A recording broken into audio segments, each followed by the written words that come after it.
Sasa kinachotokea ni kwamba kila kampuni inataja gharama zake na bei zake.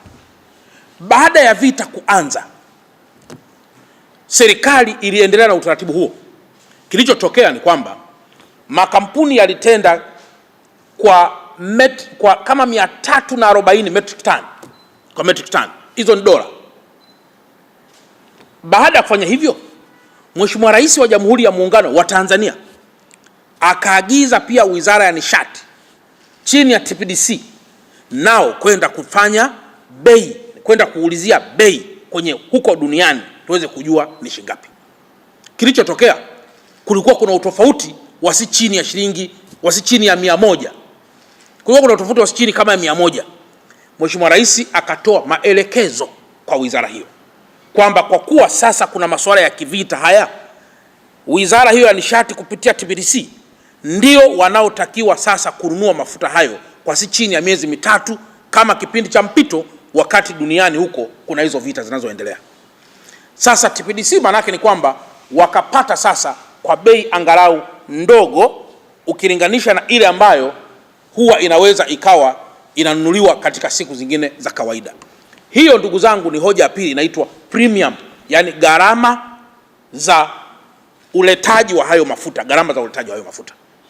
Sasa hizo gharama za uletaji wa hayo mafuta zinakuwa determined na vitu gani? Cha kwanza, hali ya bandari yenu.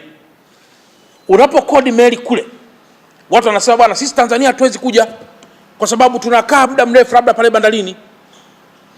Sasa tukikaa muda mrefu itabidi mlipe nyinyi wenyewe sasa hiyo gharama ambayo sisi tunakaa pale bandarini. Mkiona zile meli kule nje kunaitwa out anchorage. Lakini pia hali ya bandari yenu, vifaa sasa vya kupakulia, kama ni makontena au kama ni mafuta, ambacho kifaa kimoja hapo kinaitwa SSG ambayo ni ship to shore gantry crane. Lakini vifaa vingine, ndio maana leo mnaona hali ya bandari yenu, hali ya guts ina ukubwa kwa namna gani kwa accommodate meli kubwa au meli ndogo. Sasa ndio maana mnakuta mwaka jana, mwaka juzi, Mheshimiwa Rais alisema haiwezekani tukabaki kwenye malalamiko hayo, tuanzishe moja kwa moja, tufungue moja turekebishe bandari yetu ili iweze kukidhi vigezo hivyo vya ulimwenguni. Ndio yale mnakuta kidogo watu wakaanza kupiga kelele, lakini kwa sababu tulikuwa tu hatufahamu. Marekebisho makubwa ambayo Mheshimiwa Rais alim ni kama haya, ni kama alikuwa nabii wa kwamba tunaelekea wapi.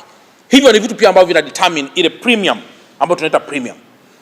Hoja ya tatu ambayo ina determine gharama za mafuta ni kitu kinaitwa mabadiliko ile tunaita dola ikipanda, ikishuka, vile vitu vyote pia vinaathiri gharama za mafuta katika mkoa wetu au katika taifa letu. Hivyo vitu vikubwa vitatu ambavyo nimesema, FOB, premium, exchange rates hizi za masuala yetu ya dola, ni vitu vitatu ambavyo vinaingia kwenye kitu kinaitwa price chart. Kwenye price chart, kinachoongezeka sasa baada ya hivyo vitu vitatu, kinachoongezeka ni tozo za kisheria zilizopitishwa na bunge. Sasa ni simple tu, waone Viva Promotion kwa mahitaji ya printing aina zote, kama vile mabango size zote na aina zote, 3D, 2D na banners, vibao vya maofisini au sehemu za biashara kama hoteli, lodge na kadhalika. Viva Promotions wana print t-shirt na jezi, wanafanya branding ya ofisi kuipa muonekano wa nje wa kuvutia. Wanapatikana Tabora mjini, mtaa wa shule, jirani na chuo cha utumishi wa umma Uhazili. Simu namba 0762484266. Instagram @viva_promotion.